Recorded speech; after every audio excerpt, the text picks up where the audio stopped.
আসসালামু আলাইকুম। আলহামদুলিল্লাহ ওয়াহদা ওয়াসসালাতু ওয়াসসালামু আলা মান নাবিয়্যা বা'দা।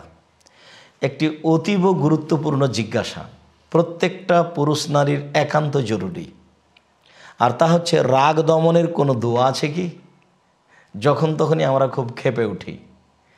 আহাল পরিবার, স্ত্রী, ছেলে মেয়ে কেউ কারোর সামনে একটু ভুল করলেই বাস, আর অধীনস্থ কর্মচারী একটু ভুল করলেই আমরা ক্ষেপে উঠে অনেক কিছু বলিও করি।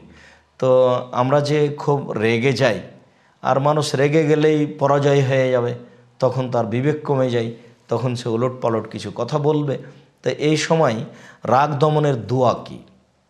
সম্মানিত দর্শক মণ্ডলী, রাগ দমনের দোয়া আছে। রাগ দমনের দোয়া আউযুবিল্লাহি মিনাশ শাইতানির রাজিম। আল্লাহর কাছে বিতাড়িত মারদুদ শয়তান থেকে আশ্রয় চাচ্ছি, এইরকম বলতে থাকলেই রাগ কমে যাবে। এটা যদি সম্ভব না হয় তাহলে শুয়ে গেলে কিছু রাগ কমে যাবে, অজু করলে কিছু রাগ কমে যাবে। তবে দোয়া হিসাবে এই দোয়াটি রাসূল সাল্লাল্লাহু আলাইহি সাল্লাম ব্যবহার করার জন্য বলেছেন। দেখুন, বুখারী হাদিস নাম্বার 3282।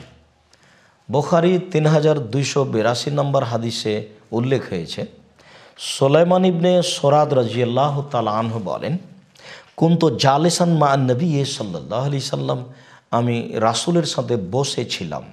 ও রাজুলানে ইস্তাব্বানে, আর দুইজন লোক গালাগালি করছিল। ফাহাদুহুমা ইহমাররা ওয়াজহুহু, দুইজনের একজনের মুখ লাল হয়ে যায় রাগে। অন্তাফাকাত আওদাজহু, এবং তার রগগুলি ফুলে যায়, নাক রগ একবারে ফুলে যায়। ফাকালান নবী সাল্লাল্লাহু আলাইহি সাল্লাম, তখন রাসূল সাল্লাল্লাহু আলাইহি সাল্লাম বলেন, ইন্নী লা আলামু কালিমাতান, আমি এমন একটা কালেমা জানি, লাউ কালাহা যাহাবা আনহু মা ইয়াজিদু, ও যদি বলে তাহলে ও যে রাগ পেয়েছে, তার যে রাগ হয়ে গেছে সেটা চলে যাবে, কমে যাবে। লাউ কালা, ও যদি বলে, ও যদি এই কথা বলে, আউযু বিল্লাহি মিনাশ শাইতান, আউযু বিল্লাহি মিনাশ শাইতান, আমি আশ্রয় চাচ্ছি আল্লাহর নিকটে শয়তান হতে।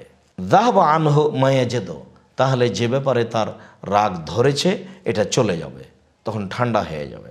ফাকালুল্লাহু, তখন সাহাবীগণ তাকে বললেন, ইন্নান নবী সাল্লাল্লাহু আলাইহি সাল্লাম কালা তাআওয়ায বিল্লাহি মিনাশ শাইতান, তুমি এ কথা বলো, আল্লাহর নিকটে শয়তান থেকে আশ্রয় চাও। তো লোকটি বলল, হাল বি জননুন, আমি তো পাগল নই, আমি রাগ করলে কি হবে। লোকটি এইটা বলুক, লোকটি রাসূল সাল্লাল্লাহু আলাইহি সাল্লামের কথা না বলে সে নিজে থেকে একটা বলে ফেলল।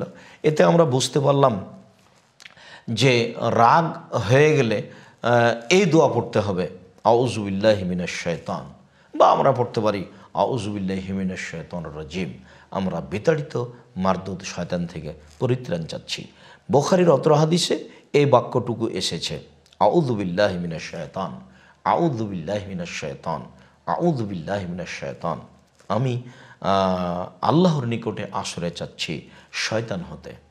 কেননা শয়তানই তাদেরকে পরস্পরে গালি দেওয়ার জন্য ক্ষিপ্ত করে তুলেছে। প্রত্যেক খারাপ কাজ যেটা, সেটা শয়তান মানুষকে ভালো করে দেখায়, তখন সে সেটা ভালো মনে করে করতে থাকে।